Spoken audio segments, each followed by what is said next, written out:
What's up, everyone? Cinephile Mike is here, and it is day 15 of And the Oscar Goes To. My short daily videos where I predict who I believe will win, and in some cases, who I think should win the big prize come Oscar night, March 2nd. So, where are we?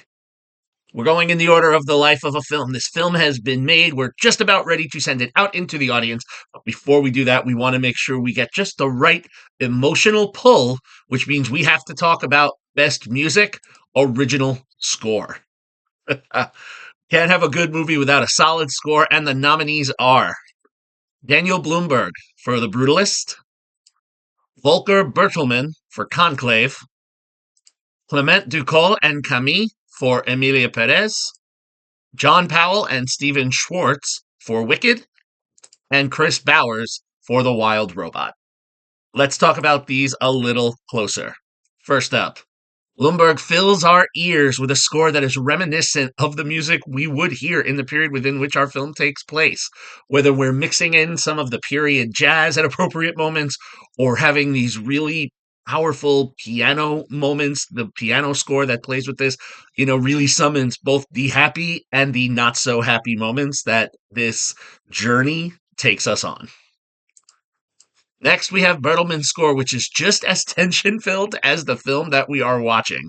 A lot of dramatic strings work are at play, and then there are other moments where despite where we are, whether we're in an office, whether we're at lunch, we constantly feel that we're in a very long, extended mass service within a church between some organs, some pianos, and some keys. It's just all really here, whether we hear a solitary instrument or a collection. Each note really packs its punch.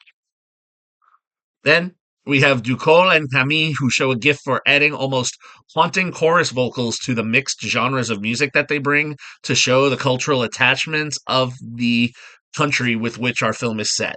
Whether more up-tempo dance tunes to drawn-out melodies with synth instruments, they really provide the necessary interlude between the musical performances that we get. Then we have Powell and Schwartz, who bring the bells, the pianos, and the strings into a joyous cavalcade of music as we feel jolly and uplifted as we experience the wonderful world of Oz. Each tune feels like it deserves its own musical number to go with it, like we're going to have a cast member jump out to give that next song. It really is magic out of a fairy tale. And then finally, we have Bowers, who uses lots of strings and drums to bring to life the story of our robot in the wild. Despite some of the heavier themes in the movie, there's almost a sense of whimsy and majesty with some of the music that we hear that's getting projected through the forest, brought to life with a lot of build and wonderful moments with different percussion instruments.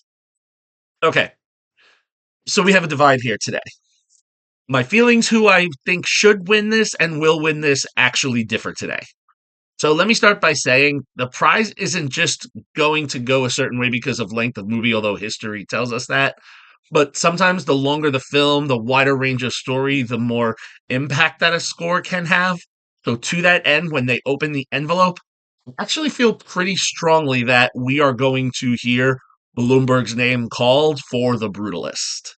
However, when I think about this group of movies and the one that really pulled at my heartstrings in particular, where I literally remember walking out of the theater and saying, wow, this is a score that I hope gets recognized come Oscar time.